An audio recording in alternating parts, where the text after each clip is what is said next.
masipag po talaga siya mag-aral. Sa pag-aaral. Studios. Pag-aaral, oo. Seryoso Oo. po talaga siya sa pag-aaral. Yung siya ba yung naghahanap ng assignment? Opo, naghahanap siya ng magagawa niya. Wala ba tayong assignment, ma'am? Ganon. Nagre-request pa. Ma'am, pa-quiz ka naman. Sige na. Oo. So, mahusay siya sa eskwela, masigas. Maganda yun yung babaeng masigasig mag-aral. Yes. Opo. Tsaka gusto niya din talaga i-pursue yung pagiging teacher niya. Since family of teachers po sila talaga. So parang na-inspire siya sa mga family members niya, kaya nag-teacher din siya. Oo. Yes. Very Correct. noble. Alam mo, hindi lang sa teacher yung pressure, sa bata din ha. Diba, sa bata din na syempre kailangan mong i-make sure na hindi ka kasama dun sa 21% na hindi functional literate. Diba? Kailangan tulungan mo yung teacher mo na matuto ka. Diba? Yes. Kasi lalo na ngayon, ang daming paraan, diba? May mga gadgets kayong Bitbit. Ang dami AI. yung teachers. May teachers kayo sa school, may teachers kayo online. Yes. Diba? May teachers kayong Google, may teachers kayong AI. Dami na. may, diba? Ako feeling ko talaga, napakalaking distraction ng gadget.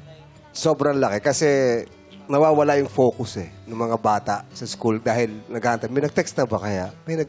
So, feeling ko yung distraction, yun talaga dapat ang matutukan Ano yan? Time Struggle yan ng management. magulang. Kasi ano siya, double-edged siya. Malaking tulong niya sa pag-aaral, Yes, yes. yung gadgets. Pero makakasira din siya kung walang disiplina sa paggamit. Tama. Sumusobra So, sa kailangan gamit. Diba? disiplina. Lahat naman, kung walang disiplina sa paggamit, di ba, magkakaroon tayo ng Tama. problema doon. Kahit walang pinakaiba yun sa simple pag-inom ng soft drinks.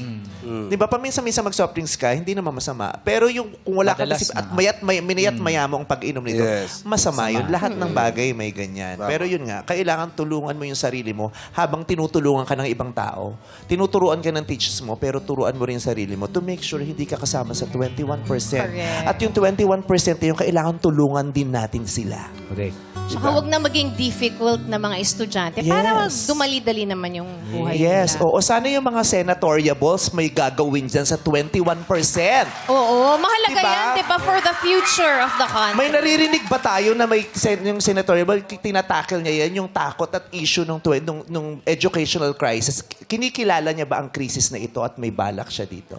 Yung mga ganyan. Okay, pero masaya kaming marinig na nag-aaral ka na mabuti at masigasig ka sa iyong edukasyon.